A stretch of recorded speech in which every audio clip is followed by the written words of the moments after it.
Hello, my name is Veronica and today I want to talk about all the books I've been reading so far in 2025, give a quick little intro to the book, a quick rating between 1 and 5, and maybe even discuss some of my TBR. But without further ado, let's jump right into it. The first book I've read this year was Sense and Sensibility by Jane Austen. It is a true classic that was originally published in, I believe, 1811. And while I was at my parents' place over Christmas and New Year, I didn't bring a book on my Kindle, so I had limited options of what I will be reading. And I thought, why not kick off the year with a classic? Jane Austen is well known for their books centering around women and their dependence on marriage. Therefore, Sense and Sensibility follows two sisters, Eleanor and Marian, who couldn't be any more different. I did enjoy my first Jane Austen. I'd say I probably rated it 4 out of 5, and quite funny, I think it was last week I saw Daisy Edgar Jones posting a picture that she will probably starring a lead role in the upcoming new adaptation of Sense and Sensibility, and honestly, I'm quite excited about that. Next up, we have All Fours by Miranda Julie. The book is about a 45-year-old married woman on a cross-country trip through America who experiences a sexual awakening and starts to questioning any decisions she has previously taken in her life. I personally think that this book got really much hyped up both online and in literally any store. It was marketed in the front of the bookstore, or every other book talk video was about All Fours, but truly I didn't really enjoy reading it. I think the book sometimes felt like a fever dream in like a weird and unpleasant way. So sadly, it's just a 3 out of 5 for me. The first book I've got here with me is Good Materials by Dolly Alderton, and the story is about a 35-year-old male comedian who unexpectedly gets broken off with after a 4-year-long relationship, and I really enjoyed reading that book.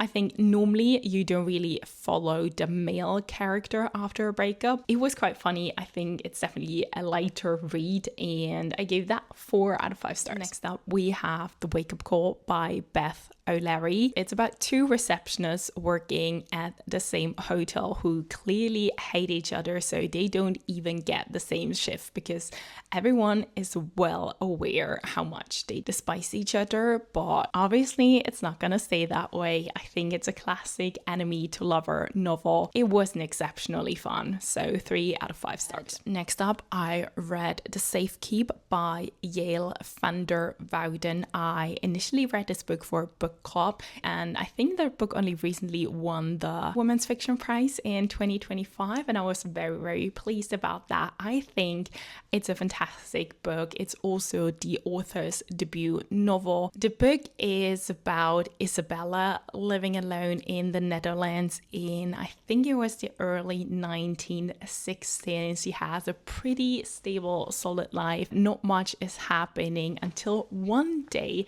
her own brother brings home his girlfriend ever and decides that she is gonna stay with Isabella while he's off on a work trip, and that clearly shakes up her very calm, routine-based life at first in a very uncomfortable way, but I do think that this relationship truly evolves. In what way? I'm not going to spoil that. I gave that a 4 out of 5, but only because I couldn't. Goodreads doesn't accept 4.5. It was probably my second favorite book I've read this year. Next up, we have another very easy read because I need them from time to time. This Summer Will Be Different by Carley Fortune. The female lead, Lucy, is a tourist vacationing at a beach house at Prince Edmund Island, and Felix is a local who's showing her around, and they just have a really great time together. The only problem is that Lucy doesn't know yet that Felix is one of her best friend's youngest brothers. Yeah. It was an easy read. It was a 3 out of 5 for me. I still enjoyed it, but not my favorite. Next book I have here with me is Unruly by Davit Mitchell, A History of England's Kings and Queens.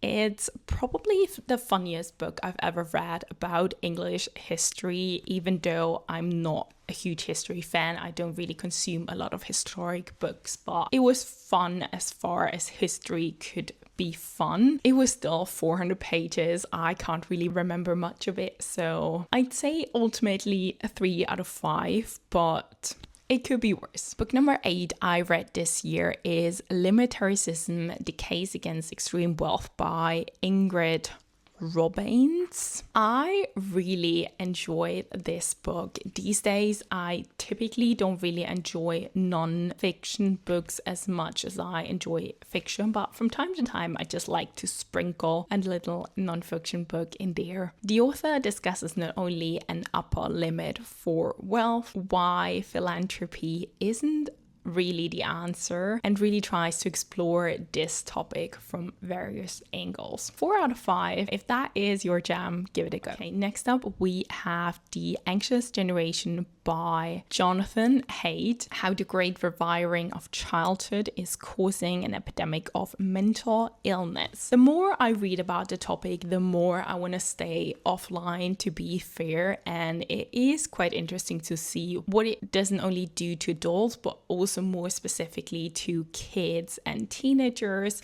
I truly enjoy the topic on the differences between the impacts on girls and boys, because I think that isn't really discussed enough. I think what I've truly taken from this book is that I'm a huge advocate for starting social media as late as possible. Don't give your 13-year-old access to social media. It's not worth it. 4 out of 5. Another book I was reading for my book club this year is My Father's Notebook by Kader Abdolah. Not sure on the pronunciation. However, the book tells the story of Agar Akbar, a deaf-mute boy in the 20th century in Iran who develops his own unique script based on ancient symbols found in a cave. Later, his son Ishmael, living in exile in Holland, tries to decipher the notebook, a truly revealing story of cultural displacement and the enduring bond between a father and son. Sounds great, sadly wasn't for me. So I enjoyed the story, but I did not enjoy the writing. It's a 3 out of 5. Yeah, not mine.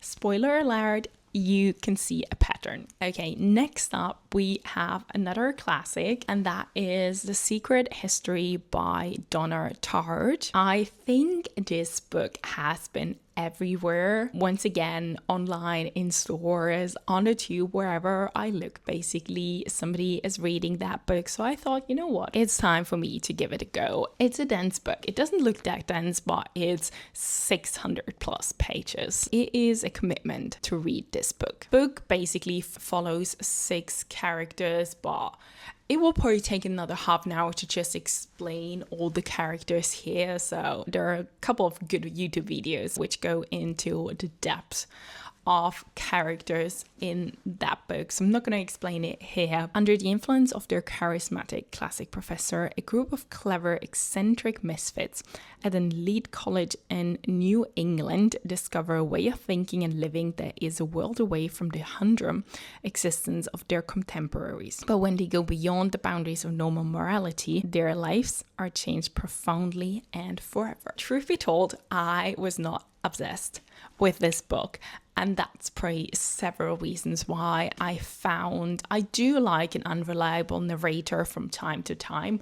I didn't like it in this book. I also think 600 pages was too long for the whole story. Some authors could condense their work a little. Sadly, I don't really get why this is such a highly valued classic.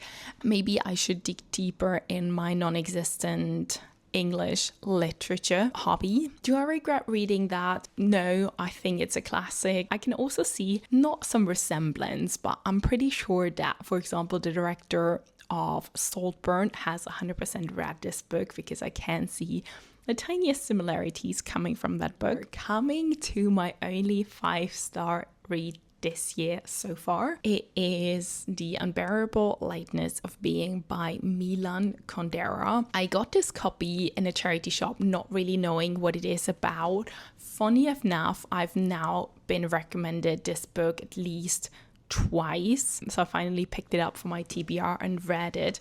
I think the copy I got in the charity shop is a really old one. You can see the yellow on the pages, and back then, I'm not sure when it was printed, but back then the book was sold for $4.99, which would be a steal nowadays. That's besides the point. The story is set in the mid-1960s in Prague and follows two main characters named Teresa and Thomas. The book really explores the philosophical concept of lightness and heaviness in so many different ways, and I was hooked. I think I read the entire book in like 2 afternoons. Can't recommend it more, even though it was originally published in the 1980s, so it is an old book by now, but it's a really good one. 2 left here. Next up, I've read The Rabbit Hutch by Tess Gunty. An online obituary writer, a young mother with a dark secret, a woman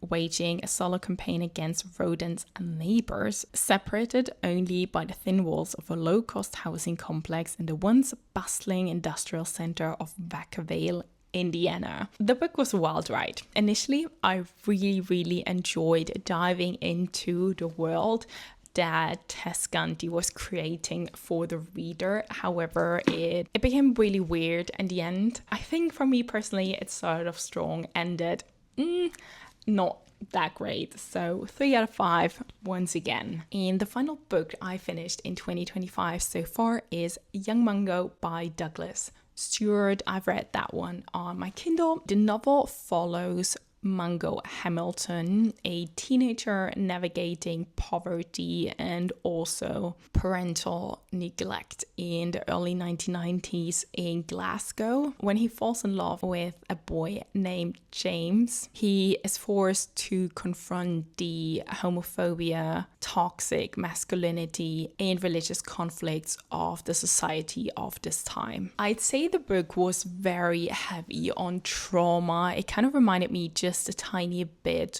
of A Little Life, although not that dramatic, but just a little bit. I think the story was really heart-wrenching. However, what really broke it off for me was the writing style. I'm not sure if that book is only tailored to Scottish people, but the dialect, the references, I just couldn't get half of the stuff the author was trying to communicate. So that really lowered my reading experience. So sadly, another 3 out of 5, which had a lot more potential. Overall, I finished 14 of 25 books so far. Not too bad. Although looking back at my pile right next to me now, I had a couple of books with 3 out of 5 ratings, which isn't ideal. So I'm not sure whether I picked the wrong books for me personally or whether I just wasn't in the right mindset. I've already bought a couple of other books, although I tend to keep my TBR with less than 10 to 15 books, which is quite unheard of because I feel like I'm watching these. Let's go through my TBR, and then they show 280 books they have printed at their home. Not me. I like to keep that pile very small. My TBR down already, but what I really want to pick up next is The Wedding People by Alison Aspath, The Bee Sting by Paul Murray, and Milkman by Anna Burns. I've heard fantastic things about that, so let's see if I can finally get out of my 3 out of 5 rut. Otherwise, I'll hopefully give an update by the end of this year. Thank you for watching and see you soon.